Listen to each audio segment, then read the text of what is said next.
Váyase por favor a primera carta a los Corintios, capítulo 7. ¿Cuántos están aprendiendo?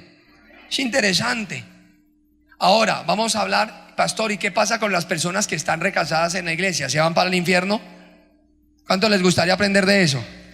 Vamos a aprender de eso un poquito y vamos a analizar, porque si Cristo los llamó, Él es un Dios de misericordia, no acolita el pecado, pero tiene que, y por eso perdona los pecados de qué, de ignorancia. Y vamos a ver esto, pero no lo voy a hablar yo ni le voy a adelantar, sino que vamos a dejar que la Biblia explique paso a paso este tema. Amén. Bueno, Primera de Corintios capítulo 7 versículo 11, que es donde empieza el apóstol Pablo a hablar del tema que nos incumbe. Dice: y si se separa, quédese sin qué. Aquí le habla a la mujer, porque en el tiempo de Pablo, 74 después de Cristo, en el 74 después de Cristo, los hombres, como también hoy, eran los que más embarradas cometían. Las mujeres también engañan, pero los hombres engañan el doble. Y entonces en este caso le habla a una mujer en la cual el hombre había cometido una infidelidad, y le dice: hermana, si usted no es capaz de perdonar ni de soportar esto, porque le va a atormentar su vida toda la vida y no va a poder perdonar, lo cual es otro problema, porque si usted no perdona no se va para el cielo, sepárese. Pero sepa una cosa: si se separa, hazme un favor, hermanita, se me queda sin casar, o reconcíliese. Y el marido no abandone a su mujer. Quiere decir que, mire, hermanito, ya que se reconcilió, usted deje la calentura y no se vaya a buscar a otra. O sea, le dice al hombre, si la mujer le da una oportunidad, ¿qué tiene que hacer el hombre? Cambiar. Porque es que hay hombres que la mujer le da otra oportunidad y siguen en las mismas, sinvergüenzas.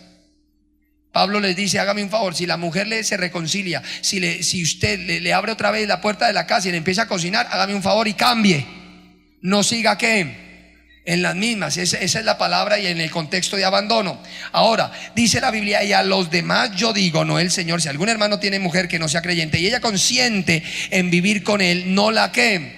Había otro problema, y era de las mujeres que empezaron a convertirse y tenían esposos que inconversos. Ellas llegaban a Cristo porque en los mercados muchas veces se predicaba el evangelio, y las mujeres, cuando iban a mercar, escuchaban del evangelio y se convertían a Cristo, pero sus esposos que trabajaban no tenían. Entonces ellas eran las primeras en entrar en la fe cristiana, y cuando se empezaban a convertir, Pablo dice: vea, hermanitas, hay hombres que son conscientes de esto, que no ven ningún problema, las dejan profesar el evangelio y no hay problema. Pero habían hombres que las encerraban, les echaban candado a las mujeres, las menospreciaban, las castigaban por esto, y no consentían de que una mujer fuera ¿qué? Cristiana, y las sometían a cosas terribles. Entonces, ¿qué pasa? Ahora, otras personas también aberrantes, tenían sexo anal y una cantidad de cosas que iban en contra de la fe cristiana. Y Pablo dice: vea, hermano, si su esposo inconverso, consciente, le permite, le respeta su fe, usted no tiene que convertirlo a la fuerza, porque hay gente que lo está ungiendo al marido todo, mañana, tarde y noche. Mire, tómese este aceitico para que se convierta.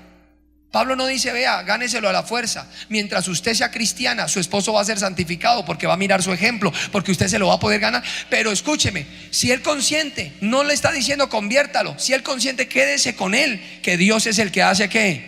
Pero si no consiente, si no permite, si la verdad va a violar los principios cristianos, entonces sepárese también. Ahí es donde dice: no lo abandone, pero quiere decir que si no consiente, tiene poder ¿para qué? Para separarse. Ahí es donde yo conozco, hermano, hombres o mujeres también que se convirtió el esposo, hermano, y la verdad es bien complicado. Y entonces llega borracho, llega con 3 mujeres, y entonces le dice: usted tiene que aceptarme esto. ¿Usted cómo le va a aceptar eso? Llega medio tomado, calentón el tipo, entonces dice: venga que acá, y entonces la violan. Y entonces ahí es donde dice Pablo: no, señor, esas cosas no son ¿de quién? De Dios. Pero hay otra tercera razón por la cual el apóstol Pablo habla, y dice versículo 15: pero si el incrédulo se separa, sepárese. Pues pero es que este punto y esta coma la pusieron Casidoro de Reina y Cipriano de Valera la pusieron ahí. Pero si usted lee la Biblia en el griego, no está este punto y esta coma, sino que lee: pero si el incrédulo se separa, sepárese. No está el hermano o la hermana sujeta ¿a qué? a servidumbre. La palabra servidumbre en el griego aquí en este pedazo de la Biblia es esclavitud. Quiere decir que usted como cristiano fue llamado ¿a qué? A libertad. La palabra esclavo, que era muy usada en los tiempos romanos, se decía que habían cerca de 60,000 esclavos en Roma solamente. Imagínense, eso es una gran cantidad de esclavos en Roma, viendo de que no pasaban del 1,000,000 de habitantes. Ahora, teniendo esclavitud, los esclavos eran tenidos peor que una cosa. No eran ni siquiera llegaban a los animales eran mejor que los esclavos. El tiempo de esclavitud fue muy duro. Por eso es que Martin Luther King fue uno de los que dio una de las más grandes oratorias acerca de la esclavitud. Y fue el precursor de la liberación, porque en los Estados Unidos se practicaba la esclavitud. ¿Por qué? ¿Dónde vemos el ejemplo de la esclavitud como algo terrible? ¿Se acuerdan de la historia del hijo pródigo? Que fue mucho tiempo atrás, pero dice la Biblia que él codició la comida de ¿quién? Quiere decir que él estaba comiendo peor que un cerdo, porque para codiciar algo es porque eso es mejor de lo que yo tengo. Quiere decir que al pobre hombre le tocó peor que un cerdo, y esa era la esclavitud. Eran marcados con hierros, la esclavitud fue muy terrible. Fue algo horrible. ¿Cómo será que si un esclavo rompía algo en la casa era digno de muerte? Hay veces los patrones, los jefes, por no matarlos, porque era muy fácil matar a alguien, les cortaban una mano. Muchas veces como castigo les pelaban, que eso hizo Nerón con los esclavos y los cristianos. Nerón le pelaba la planta de los pies y los ponía a caminar por el desierto. Así eran tratados los esclavos. Lo que pasa es que cuando usted no estudia la historia de la esclavitud, un esclavo, por eso somos esclavos del Señor. No, el esclavo era tratado muy duro. Y por eso dice el apóstol Pablo, usted no es una esclava. Dios nos llamó al hombre y a la mujer como ¿qué? A usted no, porque eso le enseñaron a uno, que una mujer tenía 4 neuronas, una para cada fogón. Y eso no es así. Usted no es una esclava ni una moza. Usted es la esposa, y a la esposa se respeta y se ama. Y Pablo dice, cuando usted está sujeta a esclavitud, sepárese, porque a paz nos llamó el Señor. Así que las causas que da el apóstol Pablo y Jesús fueron por cuestión de esclavitud, no de sometimiento, porque es que hay mujeres que no les gusta someterse. ¿Dónde están esas mujeres acá para darles correa?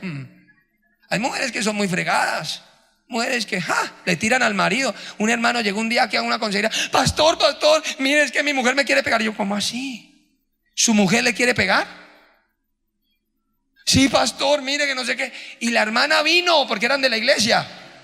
La hermana vino y me dijo: quítese, pastor, o le doy también a usted. Qué abusiva esa señora. Y yo le dije: atrévase a levantarme la mano, mija, que yo sí le enseño cuántas moscas son 3 pares.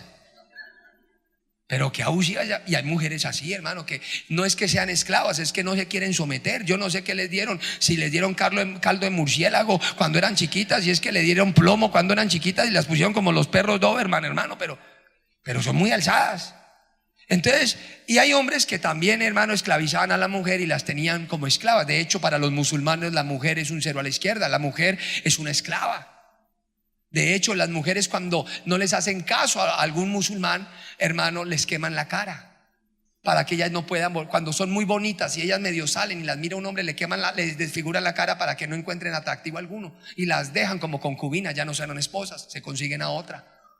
Entonces, cuando Pablo viene, por eso es que el evangelio fue tan perseguido, porque revolucionó. Imagínense, hermano, que venga en una sociedad donde las mujeres son esclavas, y venga un predicador y les predique: ustedes no son esclavas, ustedes son iguales que los hombres. Matemos a ese man que está predicando eso.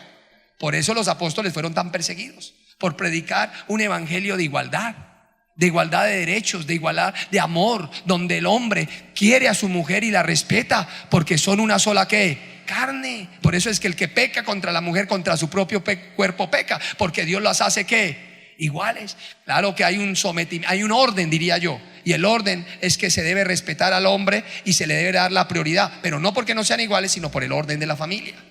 Entonces ahí es donde viene Pablo y le dice: si usted está siendo tratado como una esclava, usted no está sujeta. Entonces a paz nos llamó. Ahora no es que el marido le diga: mi hijita, tráigame una limonadita. Yo no soy su esclava, el pastor me predicó eso esta tarde. No, señor. Yo no estoy diciendo eso.